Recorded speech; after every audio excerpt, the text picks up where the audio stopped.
Today, I want to venture into speculative territory.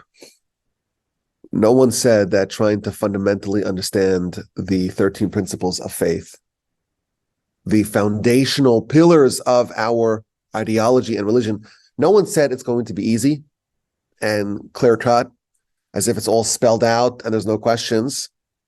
And I think today's discussion will certainly prove as much. We are in our fourth session on the 13 principles of faith, principle number 13, that is, and that is resurrection. And we've covered a lot of ground hitherto, even though many important and central questions remain. And today I want to focus on a few particularly gnawing series of perplexing questions that relate to some of the ideas and some of the principles and some of the tenets that we have already covered. And I want to suggest an approach that will resolve these questions and provide a deeper understanding into the ideas of resurrection that we've already touched upon. But I want to warn you, give the following disclaimer, that although what I am going to say seems to me to be accurate, and I think there's some evidence to prove it, it's not super corroborated by the sources. It seems like it's hinted to by the sources, but I haven't seen anyone that kind of lays it out exactly the way that I'm going to do it today. It's not quite as explicit as the way that we will present it for y'all today. And I want to begin with 4 questions. And then I'm going to suggest an idea. And these questions are all going to be sourced. So you'll have plenty of sources, but kind of putting it together, I have not seen anyone else do. And that's going to provide, I think, a much deeper insight into the concept of resurrection as we have seen it thus far. I want to begin with maybe a more general question. Last time we established that there are 2 types of resurrection. There's one in the times of Messiah, and there's one later on as a preparation, a precursor for Olam Haba. It seems like all the sources agree that there are 2 types of resurrection, 2 instances of resurrection. One's in Messianic times, and one is in the run-up to Olam Haba, where people are going to be born again, resurrected, for the purposes of their eternal fate. And we differentiated between these 2 types of resurrection. The resurrection types of Messiah, well, that's exclusively for the righteous. The righteous who worked so hard to bring about Messiah, who worked so hard to advance the cause of God in their lifetimes, they will be brought back to enjoy the fruits of their labor. They will be able to witness the product, the byproduct of their work. They'll be able to do all the mitzvos they were not able to do beforehand. You know, the Gaon of Vilna, as we mentioned, he never brought a sacrifice. Why should he lose out? There's mitzvos that can only be fulfilled in the Messianic times. The temple will be rebuilt. All the laws, all of them, will be operational. And the people that worked so hard to effectuate that, they will be able to participate in it and earn the benefits of the mitzvos. As we know, there are 613 mitzvos, all of them. And there are 613 parts of your soul, and there are 613 parts of your body, because every mitzvah provides life and vitality and perfection and elevation to another element of your existence. If someone did not have the great fortune of doing all the mitzvos, because they happen to have lived in a time where there was no temple. The Rambam, he lived in the 12th century. He couldn't have brought a sacrifice. Rashi never brought a sacrifice. Why should they lose out? Why should they lose out on the perfection that is attained with many of the mitzvos? They never observed the laws of Yovel, of the Jubilee. And therefore their soul never benefited from that merit of those mitzvos. And therefore they're going to come the times of Messiah, and they'll be able to do all those mitzvos, and they'll be able to earn the elevation and transformation of their soul that is bestowed upon it by those mitzvos, And that way in Olam Haba, their soul will be perfectly refined and elevated. And we talked about how the ones who are buried inside the land, they're going to come out first. And the ones buried outside the land will have to roll through the subterranean tunnels. And that is a painful enterprise. And the ones who emerge, because they're buried in the land, emerge first, and maybe even 40 years before the ones who roll from outside the land that we saw last time. And that's the Messianic resurrection. And then there's a second resurrection. And that is for the run-up to the eternal fate. And part of that is judgment. And we saw the memorable analogy of Rabbi Judah the Prince and the Roman Emperor Antoninus, where he says, well, the body and the soul could each exonerate themselves from judgment, because the body says, well, the soul sinned. Look at me, I'm totally ineffectual here in the grave. And the soul will say, well, the body sinned, because look at me, ever since we parted ways, I'm flying around like a bird. It must be that the body sinned. And each one can deflect culpability on the other one. And what's the Almighty going to do? He's going to reunite them together and judge them as one. That's what the Talmud told us. And that's what we see. There's a resurrection that's part of a judgment process, which, as we talked about last time, that is needed both to judge the wicked and to judge the righteous. Because if a sin is a byproduct of body and soul, well, so is a mitzvah. And therefore, if you need to have proper judgment, you must have a form of resurrection. And that's going to lead to the eternal fate of both the righteous and the wicked. And that's how we explained how Rambam can say that resurrection is only for the righteous, and simultaneously the Talmud could say that resurrection is also for the wicked, different types of resurrection.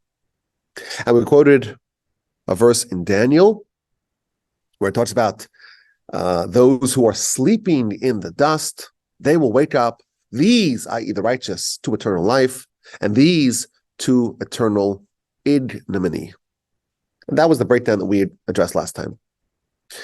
What is not clear is exactly the similarities and or the differences between these two resurrections. It seems a bit, shall we say, inartful that there are two resurrections and they're exactly the same. That seems a bit strange. So what is the nature of the preliminary resurrection in the times of Messiah, and how does that differ from the ultimate resurrection, maybe the universal resurrection in the run-up for Olam Haba? That's a general question. It's not so clear to me, or at least it wasn't up to this point. What exactly are the similarities and the differences between these two types of resurrection? A second question. The Talmud tells us, and we have cited this a few times, that the righteous, even when they're dead, they're really alive. Oh, and the wicked, even when they're alive, they are really, truly dead. That's what the Talmud says in the book of Brachos on page 18a on the bottom, going into 18b on the top. Tzadikim b'misasam krim chayim. The tzadikim, when they're dead, they are deemed alive. And the wicked, when they are alive, they are krim mesim. They are deemed dead. Here's a question. Well, if the righteous, even when they're dead, they're alive, why do we need to have resurrection? What is resurrection? Someone who is dead, you bring him back alive. Tchias hamesim, mechaya mesim. Someone who's dead, they're dead, you bring him back alive. Well, if the righteous are alive, what is this transformation of taking someone who is already alive and bringing them alive? That's not resurrection. If the Talmud tells us that the righteous, even when they're dead, they are alive, then how can we attribute the term bringing the dead alive if they're already alive? How can we apply this idea of taking someone who is dead and saying, no, you're no longer dead. You're alive. You've been resurrected. Well, if they're alive, even when they're dead, there's no process to bring them back alive because they are already alive. That is perhaps a question. Now, I think there's an easy retort to it. Well, the Talmud says that when they're dead, they're considered alive. They're called alive. They're deemed. They're actually dead. Yes, the righteous, they're dead. They are dead. After all, they're not walking around. They're not wearing tefillin every day. They're not alive by our definitions and our ways of judging live people versus dead people. They're dead.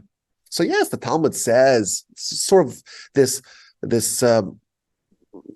amorphous, unclear, fuzzy concept. Well, they're really alive because maybe their soul is alive.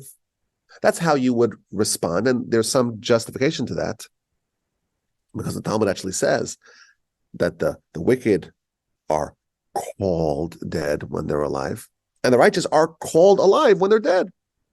It seems like it's not that they're actually alive when they're dead. It means that they're just considered alive when they're dead. That, I think, is a very good response to this question. However, I will point you to another teaching in the Talmud. This is in the Talmud, the book of Tainus, on page 5b. Amar Rabbi Yochanan. Rabbi Yochanan said, Yaakov Avinu, Jacob, our forefather, lo mace, did not die. Jacob did not die. Well, what does that mean? So, of course, whenever we have a teaching in the Talmud, we have to see what Rashi says. So Rashi there says, lo mace, what does it mean he's not dead? Ela chai, he's instead alive. Le'olam, forever, he's been alive all along. Here it doesn't say that Jacob, we consider him still alive. His death is not considered death. It says very clearly, Jacob, our forefather, did not die. Now, the Talmud itself challenges this assertion. Well, how can you say that Jacob is still alive? He never died? I read the book of Genesis.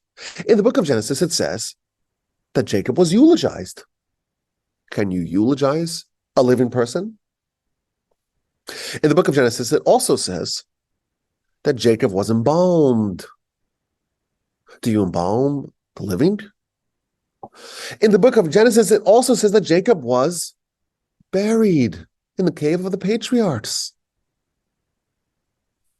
Buried? How can you bury a living person? So the Talmud is challenging this idea that Jacob is still alive. He never died. We see parts of his story that clearly tell us that he, in fact, did die. Says the Talmud, no, Jacob never died. So why did they embalm him? Because he appeared to have died. It looked like he died. It seemed like he died. But he was just as alive as he ever was. And yes, they eulogized him because he appeared to be dead. But he was alive. But they eulogized him. And they embalmed him because he appeared to be dead, but he was really alive. And they buried him because he appeared to be dead, but he was truly alive. Thus concludes the Talmud. So we see, at least with regards to Jacob, the Talmud says very explicitly, he never died. And although that assertion was initially challenged, the Talmud concludes that no, he never died. Now, the Tosfos commentary points to another teaching in the Talmud. This is from the book of Sota on page 13a. It gives a detailed and dramatic account of the burial of Jacob. And it tells about the whole procession, the funeral procession of Jacob from Egypt to Hebron, to the land of Canaan. And the incredible eulogies that were done for Jacob. And then it says that when they arrived at the cave of the patriarchs, Esau was there, Jacob's twin. You remember him. And there was only one more burial spot left in the cave. In the cave, Adam and Eve were buried. Abraham and Sarah were buried. Isaac and Rebekah were buried. And Leah, one of Jacob's wives, was buried. And there was only 8 spots. And Esau wanted his spot. He said, well, Jacob, you already took 1 spot. You buried your wife there. The last spot's mine. And they said to him, but you sold your birthright. Don't you remember that? For that pot of stew? That red stuff? You sold your birthright. He says, yes, I sold my birthright. So I'm no longer the firstborn. But I didn't sell my identity as part of the family. So yes, Jacob has the first spot, but I get the second spot. But they said to him, no, you actually sold your second spot. Jacob made a big pile, the Talmud says, a big pile of all the monies and valuables that he had earned outside the land of Israel. And he exchanged it with Esau for the rights to the second burial spot in the cave. And thus, Jacob buried Leah in the spot that he owned. And Jacob himself was to be interred, was to be buried in the second spot that he purchased from Esau. That's what the Talmud tells us. And Esau responded, says, I don't remember that sale. News to me. Do you have any documentation? Is there a contract? And they say, yes, there is. But we left it in Egypt. Oh, alas. We left it in Egypt. So again, this is a terrible disgrace to Jacob. He needs to be buried. And Esau is stopping at them. And there's this very long funeral procession. It's just held up by Jacob's twin brother. And he's demanding to see the documentation. It's my spot. Jacob must be buried elsewhere. So they sent Naphtali, who was a very swift one. He was swift like a deer, hustled back to Egypt to go get the documentation. He starts running back to Egypt. And meanwhile, everyone's just sitting around until Jacob's grandson named Hushim, he was deaf, the only son of Dan. And he's a little bit slower to realize what's happening. And he communicates to someone, says, what's happening here? And they point to Esau, that man. He's preventing Jacob from being buried. And he got enraged. And he says, until Naphtali comes back from Egypt, Jacob's going to be left over here in disgrace. That's unconscionable. So he grabs a sword and he goes over to Esau and he lops off his head. And Jacob is buried. And there's a postscript to the story. The postscript is, well, first of all, it tells us that Esau's head was buried, in fact, in the cave. His body was buried elsewhere. But the Talmud brings a postscript. The Talmud says that when Esau was decapitated, this is the words of the Talmud, his eyes fell out and they fell on the legs of Jacob. Now listen to this. This is the critical part. That's obviously, this is a fascinating Talmud. And what it means is, of course, it's a very deep teaching here.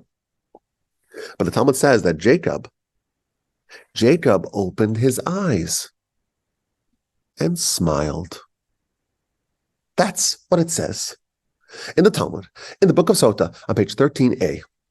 Jacob opened his eyes and smiled. Wait a minute, Jacob is dead, I thought. Dead people don't open their eyes and don't smile. So what does it mean that Jacob opened his eyes and smiled? He was aware of what's happening and he responded to it. Says the Tosfos, this is further evidence that Jacob never died. And he appeared to have died. And yes, he was eulogized and buried. And yes, he was embalmed. But he actually was completely alive. And as an aside, the commentaries note that even though it's halakhically prohibited to embalm. This is the reason why Jacob was embalmed, because had he not been embalmed and he would have just lied there, he would not have decomposed because he was still alive. And then the Egyptians would have deified him because, wow, someone's dead and they're not decomposing.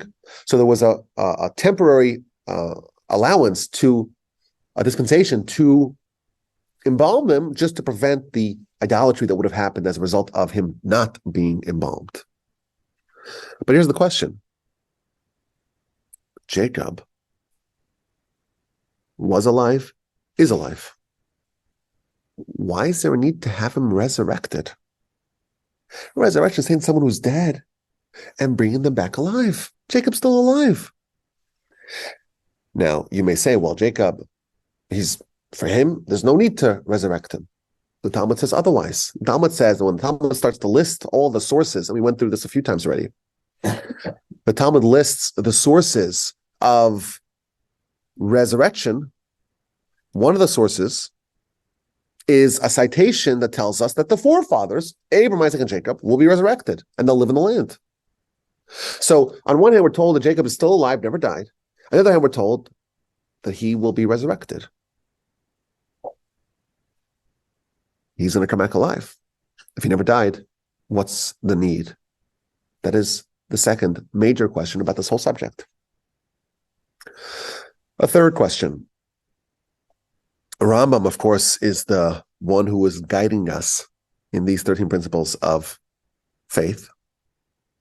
And there is a lot of debate over what Rambam, what his position is about resurrection, and the major problems that seem to be present in his position. Firstly, Rambam says, this is in his introduction to chapter 10 of the book of Sanhedrin, in his commentary to Mishnah. That's where he actually delineates the 13 principles. He says the following: death is a necessity, has to happen. Why? Because body and soul, they're different. And when someone or something is comprised of different components, the components eventually have to come apart. And therefore, body and soul must eventually separate. Now, what about after resurrection? If body and soul must necessarily separate, why would that not be true after resurrection as well? And in fact, Rambam, in his epistle on resurrection that we mentioned in the past, Rambam says, it appears to us from these citations, this is a quote, that the people who are resurrected and their souls and bodies reunite, they will eat and they will drink and they will procreate and they will die. When we listed the 10 questions of Sa'ad Yadron last time, the 10 dilemmas that he has about resurrection, one of the questions was, will those who are resurrected, will they die? And he concludes that they will not die. Yet Rambam says they will die. Those who are resurrected, body and soul come back together, they will die. They'll have a long life, sure, but they will die. And this seems to be very much in line with what he told us in the introduction to the commentary on Mishnah number 1 of chapter 10 of Sanhedrin. Well, body and soul, they're opposites, they must come apart. Here's the problem. The Talmud, in the book of Sanhedrin, on page 92a, the Talmud says explicitly, Tzaddikim, the righteous, that the Almighty will bring back alive, will never go back to the dust, will never die.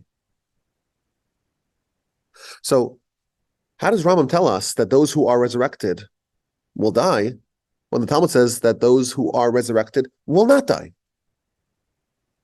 Rambam is not allowed to argue with the Talmud. He's allowed to explain it, codify it, organize it. But this seems very explicit. The Rambam says that he says it appears to me, so he doesn't say it definitively. It says it appears that those who are resurrected will die. The Talmud says that those who are resurrected will not die. How do we reconcile this Rambam? Now, it's also interesting. Rambam does say that in Olam Haba, the world to come, there is no body and soul. It's just the soul. And therefore there is no death, because the necessity of death is only because body and soul are comprised together. If you don't have those opposites fused together, then there's no necessity to have death. So evidently the Rambam is telling us that there is a form of life that is bodiless and thus deathless. Well, if there's no body, then what's the nature of the resurrection that brings about that? Resurrection, I was always told, is the reunification of body and soul. There's a version of life, Rambam tells us, in Olam Haba, where there is no body. What do we make of that? So again, there's a lot of confusing things happening over here, but Rambam's position seems to be in conflict with itself and with the Talmud. How can we reconcile it? And finally, a fourth question that we hinted to last time. The Talmud says that there was a debate over the proper sequencing of dressing the high priest for the inauguration. What garments he put on first, what garments he put on second, and so on. And the Talmud says, what is the proper order? And the Talmud responds to that and says, why does it even matter what the proper order is? What was done 3,000 years ago in the tabernacle, that's already old news. That happened already. Why is it important for us to study the proper sequencing of the dressing of the high priest? And the Talmud says, well, it's still pertinent to us because we don't have a temple anymore. And we'll need to have a temple. And we'll need to dress the high priest. And we need to know what the proper order, the proper sequencing is of the dressing of the high priest. Says the Talmud, even for that purposes, we don't need to know the answer because Moshe and Aaron, they'll be there and they know the answer. And therefore, they'll dress the high priest in the proper sequencing. They know the answer. And therefore, it's not important for us to know the answer. So again, this is telling us that Moshe and Aaron will be around for the inauguration of the temple, the third temple. At least that's what's implied here. Now, where were Moshe and Aaron buried? We know that they were buried outside the land. They were both condemned to not enter the land. And therefore, based upon what we know, what we were told, their resurrection will happen at a subsequent date than those who were buried inside the land, maybe even up to 40 years later. Is everyone going to be waiting around for Moshe and Aaron to come to properly sequence the dressing of the high priest before the temple can be inaugurated? Doesn't make sense to me that everyone's going to be waiting around for 40 years for the temple to begin operations to wait for Moshe and Aaron to get there. That's yet a fourth question. Okay, so we have, I know this is confusing and it's a little bit in the weeds, but I want to suggest maybe an approach that will answer all these questions and will provide a new insight into the nature of the preliminary resurrection. And we'll frame it like this. Abraham purchased the cave of Machpelah from a gentleman named Ephron the Hittite. And this is told in Genesis chapter 18. Sarah died at the age of 127, and Abraham eulogized her, he cried over her, and he began to seek a burial spot for her. And he approaches the Hittites, the Bnei Ches. And he begins a negotiation. I want to bury Sarah. I need a burial spot. And there's a whole back and forth, a very lengthy dialogue. And they say to him, wherever you want. After all, you're Abraham. You're like a great celebrity. Everyone's going to allow you to use their burial spot for Sarah. And Abraham's very appreciative of that. And he says, I want specifically to speak to a guy named Ephron, the Hittite. And I want to buy the cave of Machpelah at the edge of his field, and I'll pay full price. And Ephron hears that and he says, no, pay full price. I'm going to give it to you for free. And Abram is appreciative of that as well. He says, no, I don't want it for free. I want to pay full price so I can bury my dead. And Ephron responded, okay, you want to pay? We'll just come up with some basic terms. How about 400 silver coins that are universally acceptable? And Abraham says it's a deal, and the Talmud tells us it was an exorbitant price. Abraham overpaid, but he was happy to do it.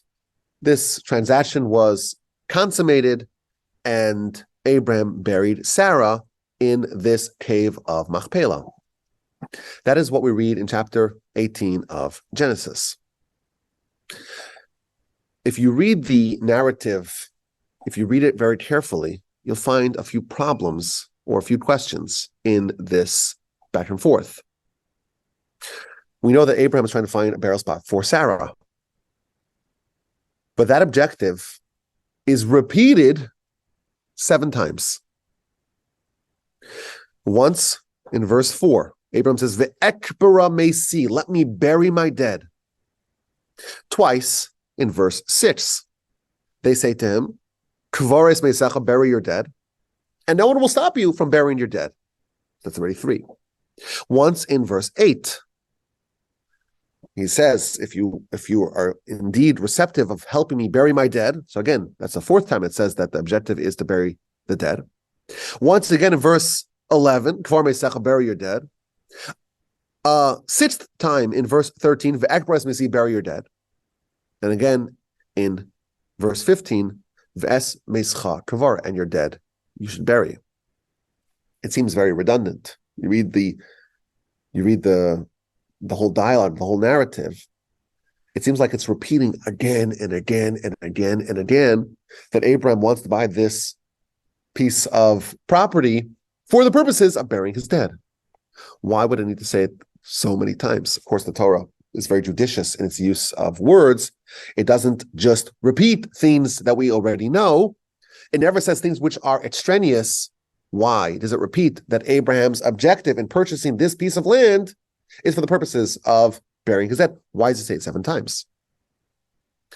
Question number 2 is that it talks 7 times about burying the dead, but the first 6 times, the word bury appears before the word dead. Bury my dead, bury my dead, bury my dead. The last time, the 7th time, Ve'es meischa kavar, you're dead, you should bury. It switches the order. First it says dead, and then it says bury. Why is there that change? Should be consistent all throughout. So the Gaon of Vilna, he says something unbelievable. And I actually spoke about this in a Parsha podcast a few weeks ago. How many people were buried in the cave of Machpelah? So at the time that Abram made this purchase, there were already 2 people buried there, Adam and Eve. But afterwards, there's 6 more spots: Abraham and Sarah, Isaac and Rebekah, Jacob and Leah. But there's another person who was somewhat buried there, and that is Esav. His head is buried. His body's buried elsewhere.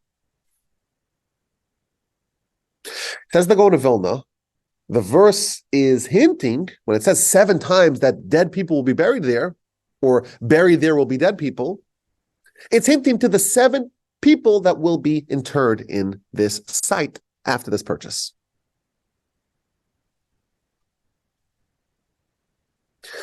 And the first 6 who are buried, when the verse describes that, it says, bury your dead. They will be buried alive. The burial will happen before they die because they're righteous. Abraham and Sarah, Isaac, Rebekah, Jacob, and Leah are all righteous. And those people, when they're dead, you may think they're dead, but they're really alive. Jacob opened his eyes and smiled. He appeared to be dead, so he was eulogized, and he was embalmed, but he was alive. But he was buried. Yes, he was buried, but he was buried when he was still alive. He didn't die yet. And therefore, the word to bury will precede the word die, because they will die only after they're buried. Whereas Esav, he was dead. He's wicked. He's dead even when he's alive. And therefore, the seventh time that it mentions this, the nature of this transaction, it says, Ves meischa kavar, you're dead, bury.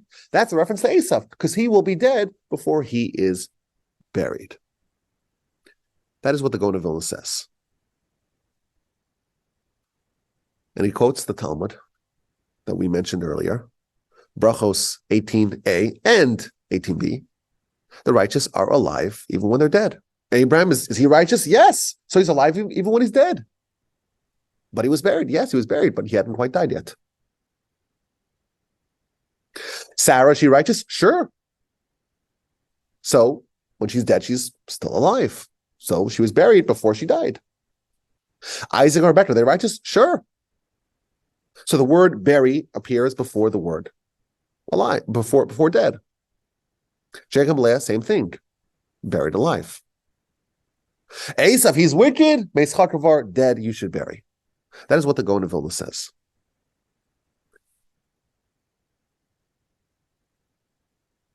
How do we understand this?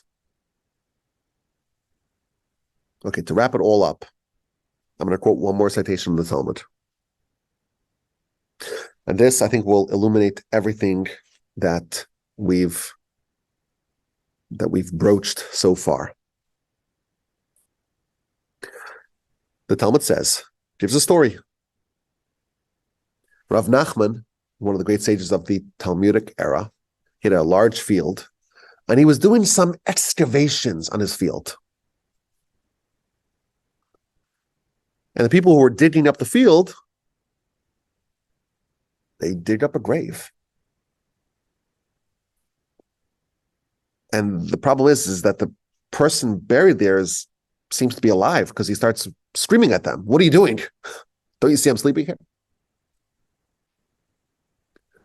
The dead starts to castigate them and reprimand them. So they, of course, freak out. And they go to Rav Nachman.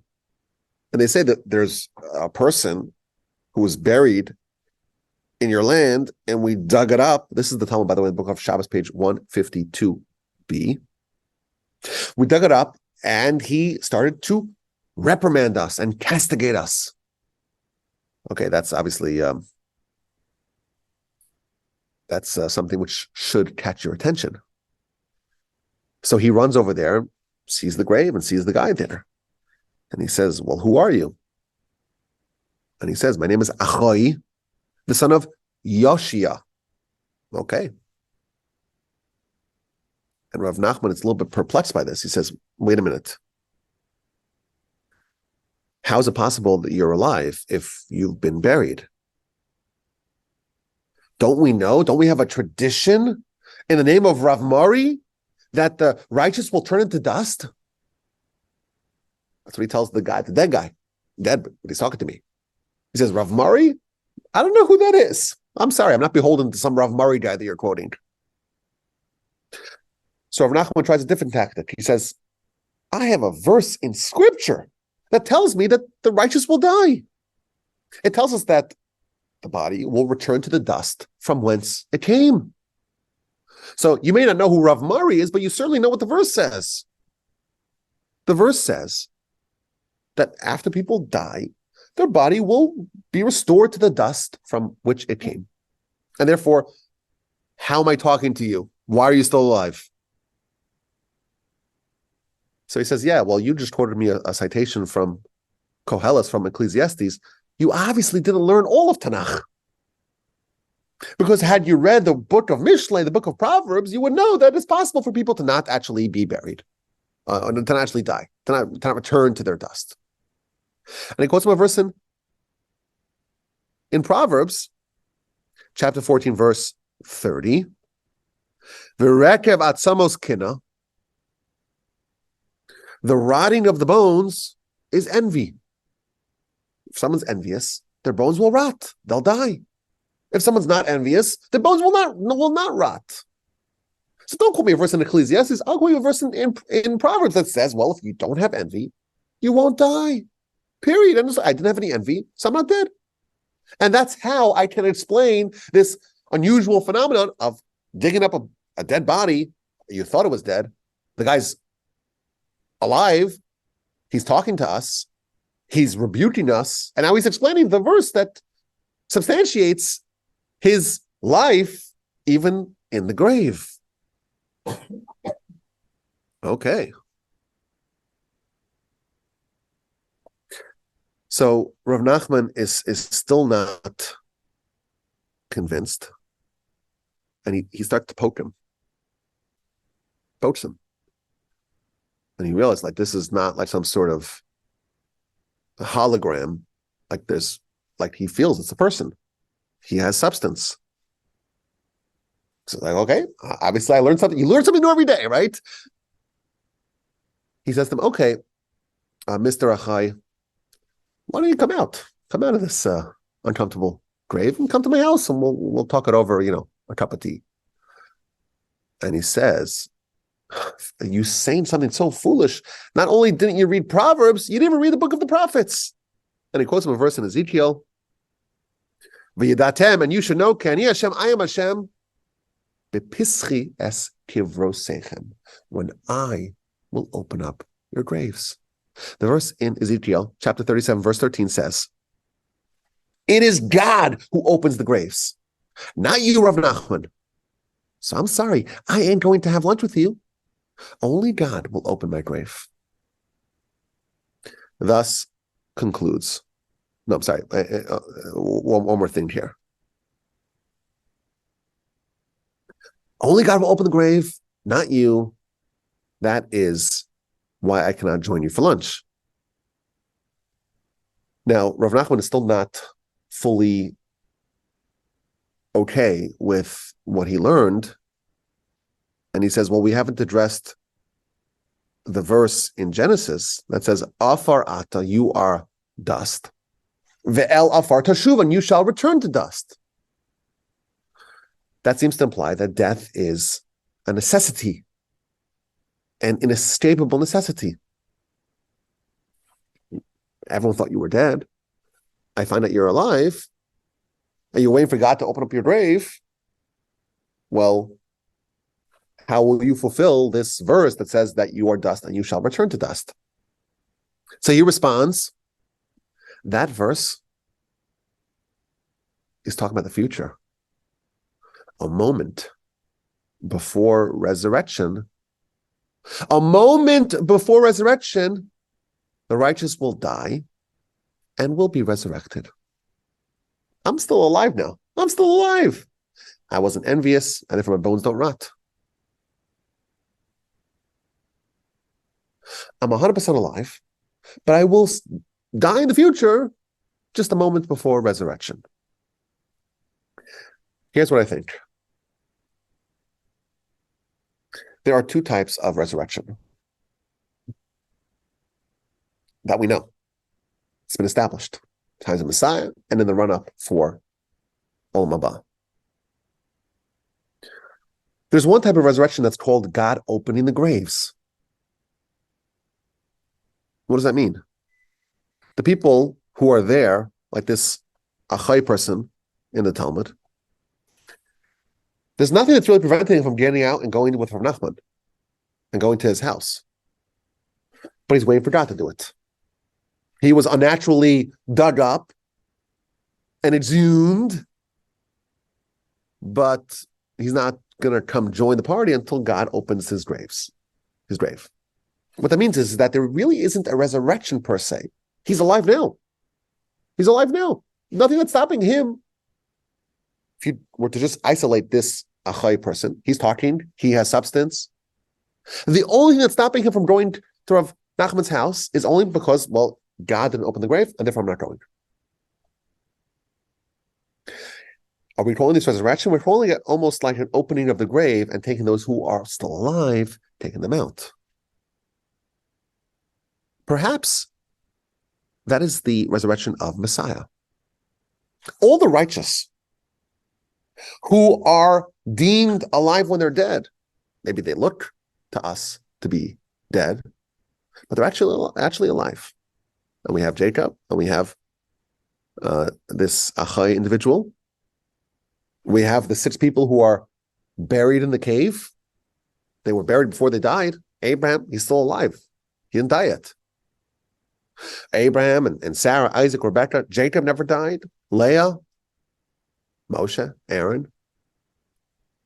The people who are righteous are still alive. If God just opens the grave, they can walk right out. Of course, we know that Elijah ascended to heaven in a fiery chariot. In the Talmud, in the book of one of the minor tractates of the Talmud, Derech Eretz Zuta, it lists 9 people who entered paradise, entered heaven, alive. And they are Chanoch, Enoch, I think is how you pronounce his name in English, Elijah, Mashiach, we don't know who that is, right? Eliezer, servant of Abraham, Hiram, king of Tzur, Evan Melech, the Cushite, Yavitz, the son of Rabbi Judah the prince, Batya, the daughter of Pharaoh, Serach, the daughter of Asher, and some say even Rabbi Yeshua ben Levi. We have a list here of 9, maybe 10 people who went alive into heaven. They haven't died yet. Maybe all the righteous who are deemed alive when they're dead, in times of Messiah, they come alive because they actually never died. And that's the messianic resurrection. It's simply the opening of the grave that God will do. And taking out those who were always alive, just taking them out.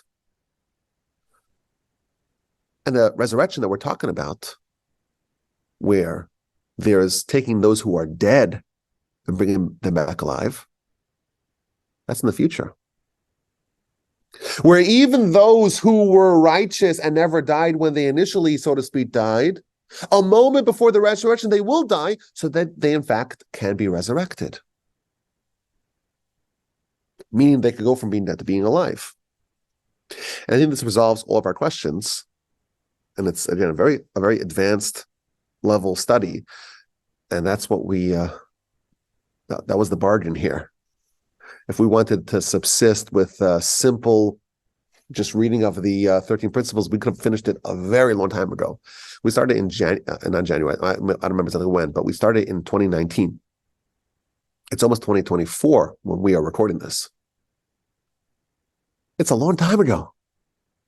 We could have just said, well, there's lots of principles, go read them yourself. If you read the Ani Mamins, which is the distillation of these principles, you could do it in about 2 minutes. But that's not what we're trying to do here. We're trying to really understand at a fundamental level.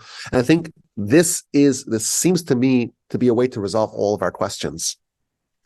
Our first question was, well, what do we do of this system of resurrection? There's 2 resurrections. There's one in times of Messiah, and just the same thing happens again in the future. It seems kind of a bit, we called it inartful.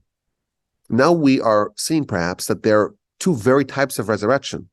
In times of Messiah, you open the grave and allow those who are living in the perhaps claustrophobic sleeping pods, you allow them to come out. They never died. They are simply being woken up from a long sleep. And they'll come alive and they'll enjoy the times of Messiah. They're not dead yet, but they will die. Everyone who has a body must die, Rambam tells us. If you're comprised of opposites, those themes have to go back to their component parts. They will die. Even when Abraham and the Hittites were negotiating, they talked about 6 times bury the dead. Those 6 people will be buried first, but then they will die a moment before the resurrection. There's still death just to facilitate the rebirth, the renaissance of resurrection. And that is the second resurrection in the run-up for Olam Haba. And in that resurrection, in that form of resurrection, the people will be born again. People who died, the righteous who died an instant beforehand, everyone else who died, actually died beforehand, They will be brought back in a very different way, in a way that can even tolerate eternal life, perhaps without a body. We ask the question, why is there a need to resurrect Jacob? He didn't die. The truth is, there really isn't. There's a form of resurrection that's not to take someone who's dead and bring him alive. It's just to open up the grave and allow those who are living to emerge. Rambam said some confusing and contradictory statements. He tells us that those who are part of the initial resurrection, well, they're going to die. And we ask the question, well, the Talmud says otherwise, says those who are resurrected will not die. The answer is that the Rambam is talking about the resurrection of Messiah, where those who have never yet died just come out. And they will indeed have to die in the future, but they've never died yet before. They haven't. That's not the resurrection that's being addressed by the Talmud, which is the ultimate resurrection in the run-up for Olam Haba.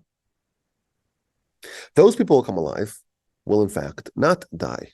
The ones who will come alive as a Messiah have, in fact, yet to die. Oh, and Moshe and Aaron, you just open the grave, and they can waltz into the temple and dress the high priest properly. There's a seamless re-entry because, after all, they've never died. I think this is a way to understand all of our questions. It's a much deeper take on this subject. I think it's a deeper take on the nature of the initial resurrection times of Messiah. And again, I'm just simply using the words of the Talmud. The Talmud in the book of Shabbos 152 quotes the verse in Ezekiel, there's the opening of the graves. And that's just opening the grave, and once you open it, there's nothing that prevents those who were buried there to just come out because they're alive. And yes, when we look at them, we cannot see that life. We will look at Jacob and say, well, he needs to be buried because he's dead. Maybe we should embalm him. We should certainly eulogize him. But like Abraham and Ephron in their negotiations told us, there are 6 people who were buried before they died.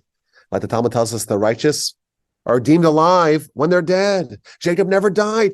And we understand that to be literal. Yes, we cannot perceive it, but it's literal. And there was even a conversation with someone who was dead, recorded and documented in the Talmud. Open the grave, they can come out. But there will be a second resurrection. And that's not simply opening the grave and allowing those who were buried to walk out. That's a complete reinvention of what it even means to be a human. It's a rebirth of a human that is completely different than how we perceive humans today. Today, Rambam tells us a human is a body and soul. Opposites must come apart. Death is a necessity in the current orientation of humanity. The righteous will come back alive in a capacity, in a way, in a means, with a means of never dying. And that is taking those who are dead and bringing them back alive. And what that means is some people have been dead for a very, very long time. Abraham and the 6 people, maybe the 9 people or the 10 people who were entered heaven alive, and the person recorded in the Talmud, they're still alive. They will merit the resurrection of the dead because a second before that ultimate resurrection, they in fact will die, just to facilitate the benefit of death and rebirth. I think this is true. I'm convinced it's true. Well, let me rephrase that. It seems to me that this is true. This orientation, this framing of these 2 resurrections. Of course, there are a lot of questions that still remain. I don't think that anything that we say on the subject will be universally accepted because there's so much nuance and so much debate. And again, when the medieval sages themselves address these subjects, they have very lengthy debates over them. So we still have to get more into the various nuances and the various other areas that cascade out of this subject. But I think that this is the proper way, or a proper way, to understand the Messianic resurrection. I think it resolves all of our questions. And again, we still have a lot to talk about. But this, I think, again, I want to give the disclaimer again. There's a little bit of speculation here. We're speculating an answer. It's implied, I think, in the sources It seems to me legitimate, and it will resolve all of our questions. But I want to make it very clear, because whenever we discuss the 13 principle phase, whenever we discuss the 13 principles of faith, I strive very much to source everything. You don't want to hear my opinions on these lofty matters. Or maybe you do, but I don't want to give you my opinions. My opinions don't really carry weight. Because we have our sages, and we have the Talmud, and we have the Midrash, and we have the Rambam. These are the reputable, authoritative sources, not me. I know so little. But here in this presentation, I once again remind you, this is a bit of my own kind of putting the pieces together, and you have been forewarned. I'm looking forward, please God, to continuing this study. We're 4 sessions into the 13th principle of resurrection. There's still some ways to go, of course. There are a lot of exotic and fun questions that we have to ponder, including the 10 that we delineated from the Sa'ad Yargon last time. We have some exciting subjects upcoming. I'm looking forward to studying it with y'all together from the Torch Center in Houston, Texas. Of course, my email address is rabbiwolbe@gmail.com, and I look forward to your questions, your comments, and your feedback.